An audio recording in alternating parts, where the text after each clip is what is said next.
Alors, on commence par qui? Bonjour William, bonjour à tous. Il y a quelques unes ce matin consacrées au débat d'hier soir. Mais pas tant que ça. Hein. Pas tant que ça, oui. D'abord parce que ça s'est terminé tard, tardivement. Et Oui. puis on devine aussi à la lecture de leur prose que les éditorialistes n'ont pas passé la soirée la plus haletante de leur vie de passionnés de politique. Alors certains journaux essaient d'arrondir les angles. C'est le cas de Libération, que vous avez peut-être devant vous. Alors, oui.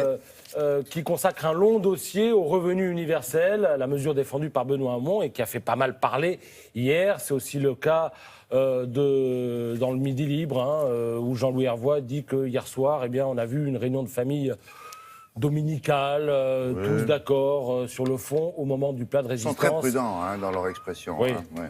Avec quelques chamailleries au dessert. Alors, il dit tous d'accord sur le fond. L'éditorialiste cite par exemple l'unanimité des débatteurs au moment d'évoquer la politique de François Hollande en matière de sécurité, sauf qu'il oublie l'éditorialiste du Midi Libre que François Hollande, c'est du passé et que pour la suite, ils ne sont pas forcément tous d'accord en matière de sécurité. Alors pour le reste, ça canarde quand même pas mal, pour ceux qui s'attardent sur le débat d'hier soir. Ça canarde notamment dans le Figaro, où c'est Paul-Henri Dulimbert qui sort l'artillerie. Vous verrez dans son édito, William, que pour redresser un pays qui compte 100 milliards de dettes, les candidats ont une solution, dépenser plus. Et ça va se terminer par des impôts supplémentaires. Voilà ce qu'écrit Paul-Henri Dulimbert.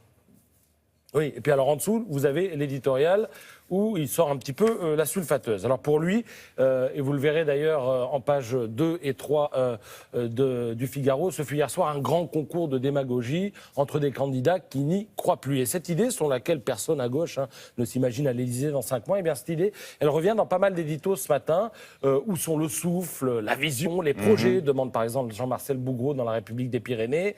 C'est vrai, tout ça manquait un peu de tension, estime Jean-Louis Hervois dans La Charente Libre, pour une raison très simple, c'est que cette partie-là n'est pas gagnable et les concurrents le savent trop bien. Voilà ce qu'il écrit. Ils sont un peu aseptisés, non? Vous ne trouvez pas? Ils disent ça, vos camarades journalistes? Ils vont à l'élection un petit peu comme ils vont à l'abattoir. C'est ce qui ressort des éditos ce matin. Est-ce que vous n'avez pas l'impression que les journalistes gonflent artificiellement l'importance de ce genre de rendez-vous avec des qualificatifs c'est un rendez-vous décisif, capital? Pas du tout. Ce sont des mots décisifs, capital, qu'on ne retrouve pas forcément ce matin dans les éditoriaux, mais en même temps, c'est difficile de dire qu'il ne se passe rien ou qu'il ne va rien se passer, parce qu'il peut, et c'est ça la force d'attraction de ce type de programme, c'est qu'il peut à tout moment se passer quelque chose. Donc les gens vont voir ce débat comme on va parfois au spectacle, et parfois il ne se passe pas grand-chose. Ce fut effectivement un peu le cas hier soir. Alors, vous savez que, et vous verrez dans le Parisien, page 2-3, quand il y a match, comme hier soir, il y a note. C'est comme dans l'équipe.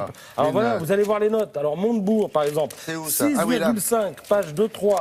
Il s'est adressé à la France des déclassés, les caissières, les ouvriers de Florange. Mais reste à savoir si cette France va se déplacer le 22 et le 29 pour aller voter. Benamias, il prend une rouste, 3 sur 10 pour le Parisien.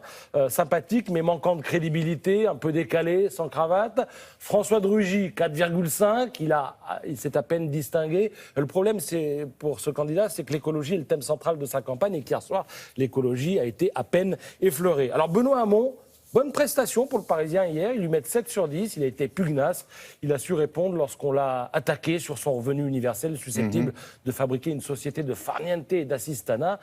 Il a répondu lorsque Michel Rocard avait mis en place le RMI, on avait entendu les mêmes arguments et ça a un peu cloué le bec à Manuel Valls qui s'est souvent réclamé, lui, de Michel Rocard. Allez, je continue et je termine avec les notes. Vincent Payon, 6, on l'a trouvé professoral. Manuel Valls. Il est professeur. Il est professeur de philo.